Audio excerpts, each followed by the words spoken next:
it's kind of a mind-boggling thing to me, is what gets us interested. How to find the stuff, how to find more stuff that you find interesting, or could we develop like some kind of a behavioral pattern, or something that you could practically, that you could turn into practice, that you could do in order to find more stuff that you are interested in, or where does it get lost? This is something that I've been thinking about for months. Well, that in itself is extremely interesting question. But maybe as a supplement or a corollary, I'd like to add: do you really want to? Oh yeah, have a method or in practice a way to get interested in something? Because why wouldn't you?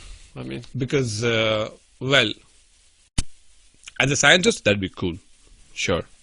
But as someone who has to concede that human behavior and consciousness is many times just a flip of a coin, these things could be just happening quite randomly, and you try really hard to make it into a system. It may work, very likely it won't, but if it does work, it might affect the kind of diversity we have in thought. You don't want a system to this. You want a bit of randomness, wouldn't you think?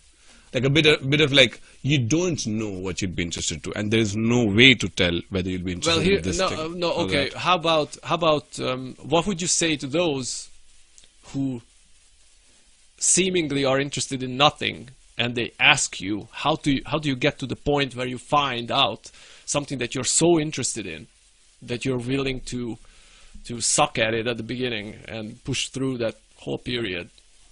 Now that's my question, rather, because those people, who have, once you're happy, once you have found what you want to do, you don't give a shit anymore. It's you're not looking, because that's not the journey.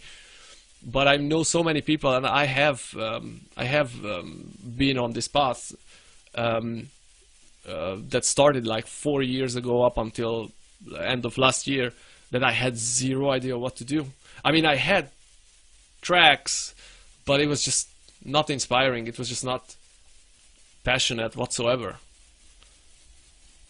And yeah, I think it would be useful, because here's what happens. There's not a single thing that's genuinely bad that I can think of as an outcome of finding out what you actually want to do with your life, right? Yes, that's true. But what do you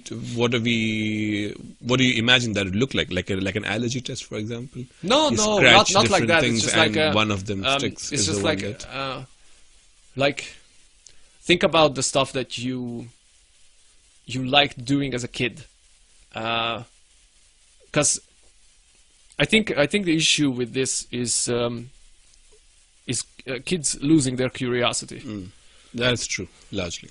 Yeah, and as far as I can tell, although I would have to finish some university to actually say this out loud with conviction, but as far as I can tell, this is more about a social impact on you. Namely, your parents are restricting you so much that you lose the ability to be curious, because it's overwhelmed by some sense of, or a worry of failure, or something like this. This I've observed. Yeah, I see this all the time. And so when I'm saying that you like a methodology that would help you to get back on track, I'm thinking about something like this. It's like nothing that, profound or something that could be harmful. It's just how to get back to the point where you had this thing, even when it was in its infancy. I mean, usually the biggest enemy of curiosity is the feeling that you have it figured out. That's usually what kills curiosity. I mean, when parents do that to their children, it's not because... That's an interesting point. Yeah, it's not because kids okay.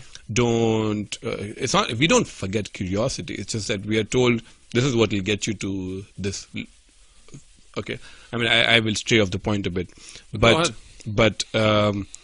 the most efficient technique so far in history to get someone to commit crimes or to get someone else to do something for you has been the enticement that this place is where you will be happy. You have everything figured out and you will need nothing else. Or if I convince you that this is what you need in your life, this is what you need to get to, then that's the track you will follow regardless. It's not that curiosity is dead, it's just that, well, if I know that's where I want to go, then why should I bother about the other things that may or may not lead to something happy or something secure or something nice. I think that is the biggest enemy of curiosity. And the reason many kids and many of my friends in retrospect have fallen into this trap is because their parents or sometimes their teachers or sometimes they themselves convince themselves that this is the way to be secure or be happy or get that one thing that they've been told is valuable. Once that happens, it's like, yeah, maybe I'm interested in music or photography or sketching or whatever, but it seems like engineering is the way to get to it. So I'm going to stick to it. I feel like that is probably the main reason why we lose curiosity, or the factor that lets us take the risk to try and fail at something, like you said. I think that's where we lose it. It's like we get convinced that that's fine and all, like those risks and all, but here's this thing that will definitely lead you to some form of valuable thing in your life.